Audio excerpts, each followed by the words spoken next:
crois en quelque chose que tu espères avoir, tu crois que tu as déjà obtenu cette chose-là. Je vous explique, je vous donne un exemple terre à terre. Lorsque je devais accoucher de mon fils, je suis allée à l'hôpital mère-enfant et étant sur le lit de l'hôpital, je suis arrivée à 22h30. De 22h30 jusqu'à 3h du matin, j'étais encore au travail. On m'a dit que j'étais encore à 5 doigts. Le médecin me regarde, vu la durée du travail, il me dit, ma chérie, tu vas aller au bloc. Mon mari avait déjà donné son OK parce qu'il a dit qu'il devait renseigner des papiers. Et quand il a fini, les sages m'ont habillé et, excusez-moi du thème, ils étaient en train de me raser pour que je parte au bloc. C'est en ce moment-là que j'ai accouché. Et quand je regarde l'heure à laquelle les sages ont commencé, il était 3h15. J'ai accouché à 3h22. Comment tu expliques la foi à partir de là? Je peux dire que la foi, c'est d'espérer. Espérer. C'est d'espérer que tu as obtenu ce pourquoi tu es en train de prier. Ok. Ah, moi, il insiste. Donne-moi la parole ici. Hein? Va, pour moi là-bas. Allez, c'est quoi ta petite main là-bas?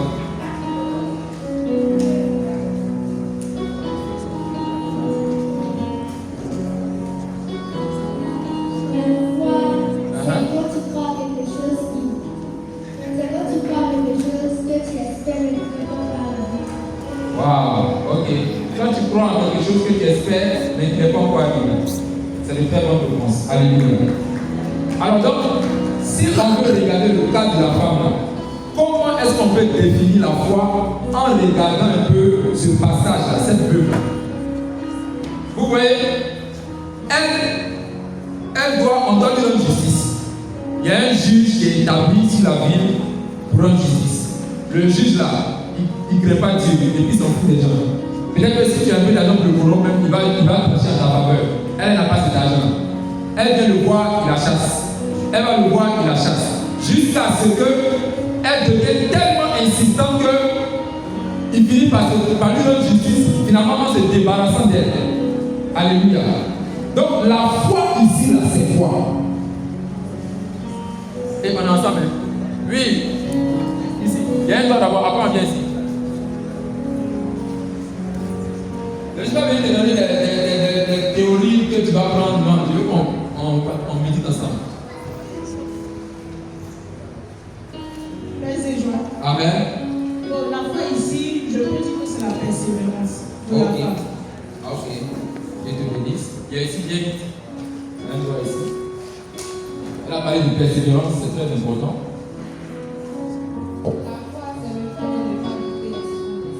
Le fait de ne pas douter de ce qu'on espère. Très bien. Ok. Mais avant de persévérer là, il y a une certitude qui l'animait. Amen. Elle savait dire que quelqu'un, si elle avait abandonné, elle n'aurait pas la foi. Elle a parlé de persévérance. Vous avez de ne pas douter. Est-ce que si la femme là, elle s'était dit, bon, c'est bon même, elle, ça voudrait dire qu'elle n'a pas la foi. Qui est d'accord? Qui pense que si elle avait abandonné, ça ne voudrait pas dire quand même qu'elle n'a pas la foi. Amen. Vous me regardez comme ça. Amen. Elle dit qu'au regard de ce cas, la femme, la foi ici, là, c'est la persévérance. C'est pas ça?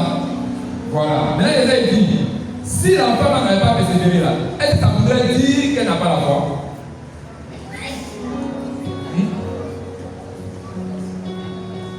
Ou encore, par rapport à la réponse de la sœur, elle savait dire que quand on a la foi, on ne doute pas. Hein? Qui est d'accord avec ça? Oui? Vas-y, vas-y. Très bien. Ok. C'est comme si on prolonge les délais. D'accord. Mais ça ne voudrait pas dire qu'elle n'a pas la foi. Un jour, quelqu'un me posait la question. Le regardeur me posait la question. Il dit, mais j'étais sûr que la chose allait prendre. Finalement, ça n'a pas marché. Pourtant, je croyais. Il avait la foi, mais il a tapé poteau. Est-ce qu'il n'avait pas la foi? Lui-même, il témoigne qu'il avait la foi. Mais pourtant, il a tapé poteau. Donc là, la foi, c'est quoi? Amen. Tu avais la foi pour ce concours-là. Tu étais sûr. Et on a même prié sur ton ami. Va. C'est fait. Et puis à la fin, on t'a vu au fond là-bas. On dit, mais c'est comme le concours là. Gars, ce n'est pas fait. Amen. Donc finalement, on se pose la question de savoir c'est quoi la foi. Ou bien, on est confronté à une situation, on prie pour quelqu'un qui est malade. On a la certitude que la personne va guérir. Et puis la personne meurt. Est-ce que ça veut dire qu'on n'avait pas la foi? On était sûr que ce homme ou cette soeur, ou bien ce business que j'ai lancé là, parce que j'ai prié, on était sûr que ça allait prendre. Et puis ça n'a pas pris. Est-ce que ça veut dire qu'on n'a pas la foi? Donc finalement, même la foi là, c'est comment même. Alléluia. Comme quelqu'un qui a refusé le business, mais c'est 4 fois. Alors qu'après chaque tentative, il y a eu des prières et des prophéties. Et à chaque fois, le poteau était abri. Est-ce que ça veut dire qu'on m'a blagué? Est-ce que ça veut dire? Et ça crée une confusion dans notre esprit. Et finalement, on se pose la question de savoir, mais ça sert à quoi de prier? Alléluia. C'est pourquoi j'ai demandé, est-ce qu'on s'est déjà interrogé, on a déjà médité sur la foi? Parce qu'on est tous volontaires pour croire. On est tous volontaires. Je vous présente un point de tableau. En Luc chapitre 9, verset 1, la Bible déclare que le Seigneur a rassemblé les disciples. Et puis il a donné le pouvoir et l'autorité pour chasser tous les démons. C'est pas ça? Et puis guérir les malades. Après ça, il les envoie en mission. Ils s'en vont. Et ils chassent les démons et tout ça. Et quand ils reviennent, ils sont contents, Seigneur. C'est que tu fais la gloire si on fait ça. On a parlé aux démons, ils sont partis. Et le Seigneur a dit, je voyais même Satan tomber du ciel comme l'éclair. Cependant, ne vous réjouissez pas de ce que les démons vous sont soumis, mais réjouissez-vous parce que votre nom est inscrit au ciel. Mais là, ils ont chassé les démons, ils étaient contents. Judas même était dedans, Judas même a chassé les démons. Et puis, il y a un autre tableau qui se présente à eux en Matthieu chapitre 17, je crois. 16-17. Après la montagne de la transfiguration, où il était parti avec Pierre, Jacques et Jean. Et puis il est redescendu avec eux. Quand il est descendu, il y avait une foule qui était là, ça priait. Il ne peut pas tout le monde dire à quoi. Il y a un monsieur qui a envoyé son fils qui avait des crises d'épilepsie à des disciples. Et puis ils n'ont pas pu le chasser. Le Seigneur s'est trouvé vers eux contre la vie génération incrédule et perverse. Jusqu'à quand vais-je supporter? C'est bizarre. Il leur a donné le pouvoir et l'autorité pour chasser les démons. Ils l'ont même expérimenté une fois. Pourquoi dans ce cas-là, ils n'ont pas pu l'expérimenter? Il a dit génération incrédule et perverse. Un incrédule, c'est quelqu'un qui croit, mais qui devant certaines situations finit par se rétracter. Donc après même eux, ils vont poser la question de savoir, mais Seigneur, pourquoi n'avons-nous pas pu chasser ce démon? Parce qu'on était censé le chasser. Pourquoi on n'a pas pu le chasser? Il dit à cause de la petitesse de votre foi. Donc ils avaient la foi, mais devant la situation, ça n'a pas marché. Amen. Et il va dire quelque chose à la fin maintenant, ce genre d'esprit-là. Ce qui veut dire que dans le premier tableau, ils étaient confrontés à un genre d'esprit qu'ils ont pu chasser. Mais là, ils étaient confrontés à un autre genre d'esprit qu'ils n'ont pas pu chasser. Donc eux-mêmes ont fini par douter. Les autres, ils ont dit sort, le démon est sorti. Or, ce genre de démon là, je lui dis sort, ils ne sont pas. Il est là, il est têtu. Même le Seigneur lui-même a été confronté à ce genre de démon là. C'est vrai que dans ce cas, il a chassé le démon. Mais quand il est arrivé à Gadara, le fou de Gadara là, la Bible dit que le Seigneur chassait le démon là. Mais il était là. Jusqu'à ce qu'il lui demande quel est ton nom. Il le chassait, il était là. Le Seigneur. Pourtant, dans d'autres situations, il dit sort. Il est là parti. Il y a des cas même où il ne chassait même pas, il le regarde, ça va plus les démons s'en vont. Mais là, il résistait parce qu'il avait affaire à un type le démon a fini par partir. Souvent, on est confondu parce qu'on a l'impression qu'on croyait et que ça n'a pas marché. Et puis souvent, c'est là où tu as l'impression que tu fais ça comme ça, et puis ça marche. Je connais une soeur, elle a passé un concours 3-4 fois, ça n'a pas marché. Elle était fâchée, elle passe. Elle a prié, elle a fait toutes les neuvaines qu'il fallait, elle est partie avec assurance. Quand elle est partie avec assurance, elle t'a beaucoup. Maintenant, l'année où elle a eu là, elle a passé le concours des préfets là, ou bien c'est ce que je viens de dire là. L'année où elle a eu là, elle-même, quand elle était découragée là, elle n'a pas voulu s'inscrire. C'est son collègue qui a fait toutes les démarches pour elle, c'est lui qui a payé tout. Et puis, il lui a dit, j'ai fait ton inscription, va faire le reste à tout ce qui est, ça qu'on appelle ça, les tests, ce genre de choses là. Va faire. Donc, elle est partie comme ça. Elle dit, elle n'a même pas étudié, parce que non seulement c'est pas son ami qui a payé, donc cette fois-ci là, si ça marche, ça va pas lui faire mal. Et c'est cette année-là qu'elle a eu. Donc finalement, elle s'est dit, où je croyais là, ça n'a pas marché. Maintenant, où je ne crois même pas, moi je me dis ça, c'est sûr que ça va marcher. Peut-être qu'il a étudié, mais ça n'a pas marché. C'est là où il n'a pas étudié là que ça va marcher. Et puis c'est là que ça marche. Donc ça crée une confusion. La foi là, c'est pas le même à la foi là, c'est pas le même. Amen. Oui. Finalement, on en est à se poser la question, c'est quoi la foi? Je ne sais pas ce que tu as comme objectif, qu'est-ce que tu attends du Seigneur. Mais tu as besoin de la foi. Il dit mon juste vivra par la foi. Alléluia. Dans le cas de la femme, elle nous a montré une clé. En allant chez le juge, elle partait avec la certitude que dans la situation, elle est la raison. Est-ce que vous voyez? Elle ne partait pas pour qu'il tranche en faveur de l'autre. Elle partait pour qu'il tranche en sa faveur. Le seul blocage, le seul problème, c'était au niveau du juge. Sinon, à son niveau, à elle, il n'y avait aucun doute. Il y avait une certitude absolue que le cas, c'était elle qui était gagnante. Amen. L'autre aspect de la foi, c'est que c'est au niveau de la confusion entre la foi et puis l'espérance. Qui connaît la différence entre la foi et l'espérance? J'ai remarqué que là où on pense avoir la foi, au fait, on a l'espérance, on n'a pas la foi. Qui va nous la différence entre l'espérance et la foi? Où est l'expliquer? On va lire ça dans Romains chapitre 10. La différence entre l'espérance et la foi. Normalement, il ne va pas tirer. Donc, ne me faites pas tirer. À chaque fois, il ne faut pas me faire tirer. Alors, Romains chapitre 8,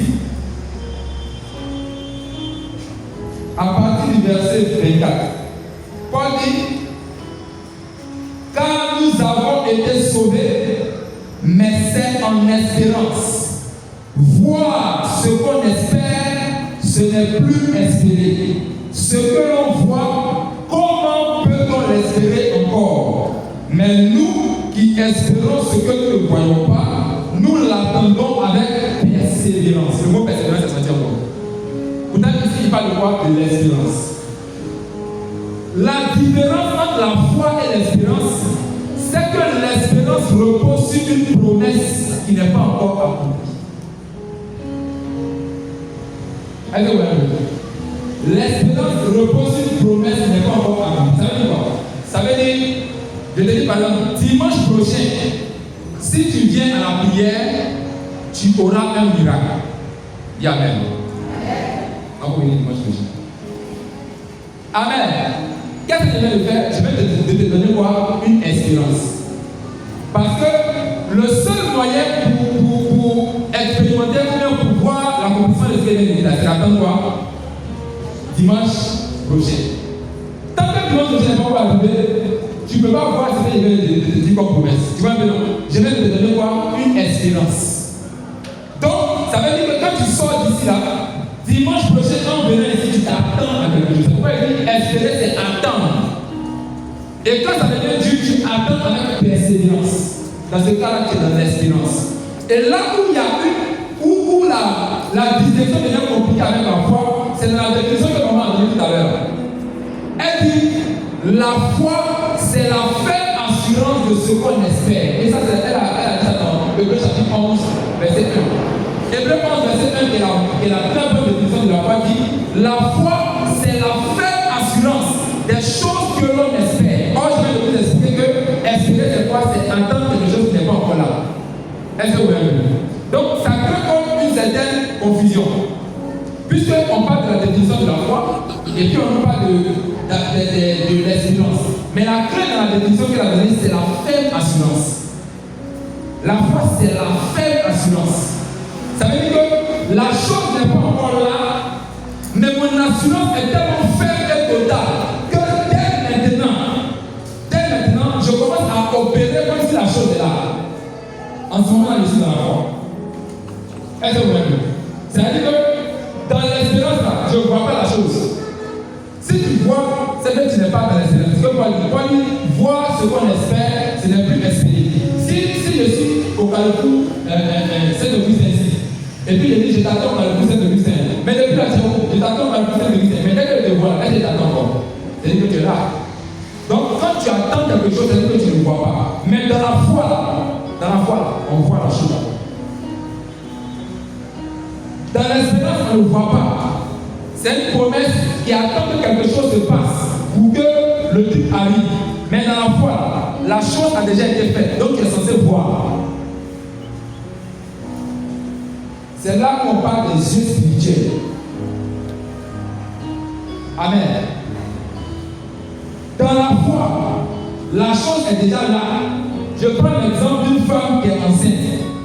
Il y a un moment de sa grossesse où son ventre sera là, ses pieds seront enflés, elle va marcher d'une manière bizarre, tout le nerf sur la terre. Mais il y a un moment où elle portait la même grossesse et puis elle fonctionnait normalement. Quand elle était à 1 mois, 2 mois, 3 mois de grossesse, là, on ne voyait rien, c'est pas ça. Mais elle savait dire qu'elle n'était pas enceinte. Elle était enceinte. Quelle est la certitude qui lui donnait qu'elle était enceinte? C'est le test de grossesse. Quand elle a fait le test lui dit qu'elle est enceinte. À partir de ce moment-là, elle a accepté qu'elle est enceinte. Amen. Elle n'a pas attendu que son ventre grossisse d'abord avant de croire qu'elle est enceinte. La preuve qu'elle a cru, qu'elle a accepté, c'est qu'elle s'est élevée et qu'elle est partie faire une consultation. Or, à l'hôpital là-bas, il y a plusieurs compartiments. Elle allait dans le compartiment où on dit que c'est pas enceinte là. Elle a pris son carnet et puis elle allait s'asseoir elle seule.